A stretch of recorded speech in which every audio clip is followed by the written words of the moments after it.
नमस्कार दोस्तों। आज की कहानी एक राजा और बौद्ध भिक्षु की है। राजा तो बहुत से हुए, लेकिन यह बौद्ध भिक्षु सबसे अलग थे। उनका नाम था बौद्ध धर्मा।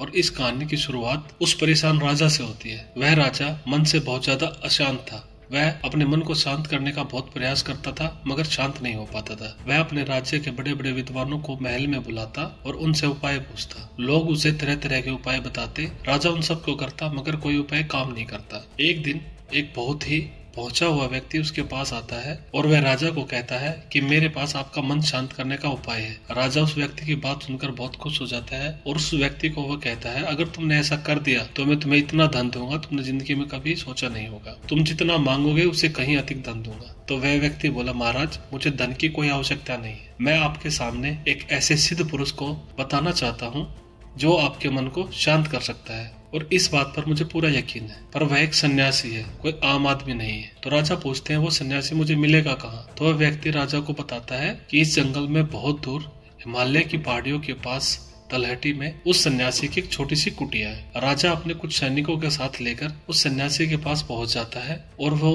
बौद्ध धर्मा से कहता है, महाराज मैंने सुना है कि आप बहुत बड़े सन्यासी हैं। बौद्ध धर्मा उसको अनदेखा सा कर देता है। राजा सोचता है शायद बौद्ध धर्मा ने मुझे सुना नहीं, तो वो अपनी बात को दोबारा बोलते हैं, महाराज मैंने सुना कि आप बहुत बड़े सन्यासी हैं, आप मेरी समस्या का समाधान कर सकते हैं। तो उस सन्यासी ने राजा के प्रश्न का कोई उत्तर नहीं दिया।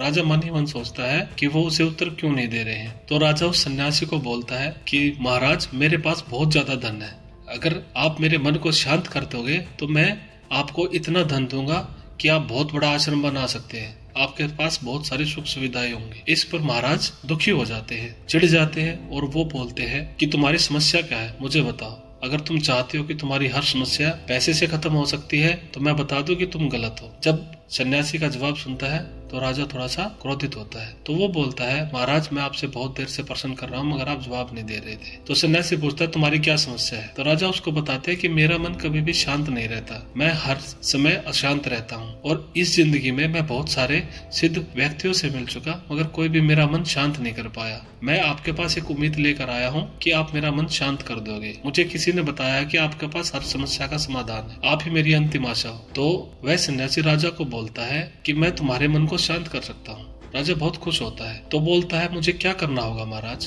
तो महाराज कहता है, तुम कल सुबह मेरे पास आना, मगर अकेले आना, अपने सैनिकों को साथ लेकर मत आना। राजा बोलता है ठीक है। जैसे ही चलने लगता है तो उसको सन्यासी बोलता है कि तुम अपने उस अशांत मन को भी साथ लेकर आना। तो इस पर राजा चौंक जाता है। राजा बोलता है, ये कैसी बात कह दी महाराज ने?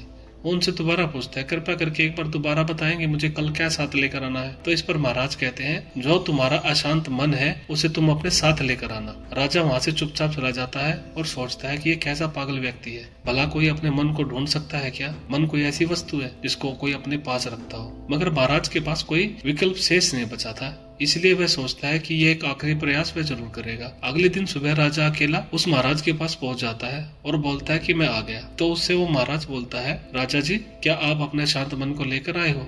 इस पर महाराज वही जवाब देता है कि सन्यासी महाराज आप मुझे एक बात बताइए कि किसी व्यक्ति के पास अपना कोई अशांत मन थोड़ी ना होता है, या कोई वस्तु थोड़ी है जिसे मैं संभाल कर रखता हूँ। तो सन्यासी ने कहा, ठीक है महाराज, आप अपने मन के अंदर ढूंढिए जितनी देर तक आप ढूंढ सकते हैं। वह राजा को बिठाकर वहाँ से चला जाता है। राजा अपने आंखें बंद कर अपने अशांत मन को अपने मन के भीतर ढूंढने लगता है। थोड़ी देर बाद वो सन्यासी आता है और पूछता है, महाराज क्या आपको आपका अशांत मन मिला? तो इस पर महाराज बोलते हैं अपनी आंखें खोलकर कि नहीं, मुझे नहीं मिला। तो वो बोलता है कि आज के लिए ये समय पर्याप्त है, अब आप वापस अपने महल में जाओ, कल सुबह फिर आ जाना। राजा कल सुबह फिर आता है और उसको वह सन्यासी दोबारा उसी तरह बिठा देता है कि आप अपने शांत मन को अपने मन के भीतर खोजिए।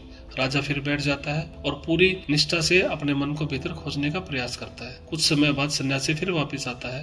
वह महाराज के कंधे पर हाथ रखता है और पूछता है कि क्या आपको अपना शांत मन मिला? तो वह राजा उठता है और बोलता है कि नहीं, मुझे नहीं मिला। तो वो बोलता है, आज के लिए पर्याप्त है, आप कल फिर आना। इस तरह कर कर वह राजा को एक सप्ताह तक ऐसे ही बिठाता है। एक सप्ताह के बाद जब राजा बैठा हुआ था तो महाराज आकर उसके कंधे पर हाथ रखकर पूछते हैं कि राजा जी क्या आपको आपका अशांत मन मिला? इस बार राजा ने अपनी आंखें नहीं खोली। राजा ध्यान में लीन हो चुके थे और सुबह से शाम हो गई और शाम से अगले दिन सुबह। उसके पश्चात जब राजा ने अपनी आंखें खोली, उसने अपना सिर तुरंत ही उस सन्यासी के कदमों में रख दिया और बोला, महाराज मैंने पूरी निष्ठा के साथ अपने अशांत मन को खोजने की कोशिश की। मैं लगातार सप्ताह से एक कोशिश किए जा रहा था, मगर मुझे अपना शांत मन नहीं मिला। मुझे सिर्फ अपने मन में शांति मिली, और यह वह शांति है जिसे मैं अपनी पूरी जिंदगी से तलाश कर रहा था। आज मुझे समझ में आया कि हम अपनी अशांति को खोजते रहते हैं, जबकि हमारी जरूरत शांति होती है और वो मन के अंदर बैठी हुई होती है। हमें अपने बुरे विचारों को त्याग कर अपनी शांति पर अपना ध्यान केंद्रित रखना चाहिए, ताकि हम अपने जीवन में अपनी समस्या को अपने भीतर खोजें, न कि बाहर। क्योंकि जिस समस्या का उत्तर हमें बाहर नहीं मिलेगा, वो अपने मन के अंदर मिलेगा। हमारे मन से बड़ा हमारा कोई मित्र नहीं होता, और हमें अपने मन से मित्रता कर लेनी चाहिए। हम जितना जल्दी अपने मन से मित्रता करेंगे, उतने जल्दी ही हम अपने मन की शांति को ढूंढ सकेंगे। जब तक हम अपनी बुराइयों को नहीं पहचानेंगे, हम किसी तरह भी शांत नहीं हो सकते।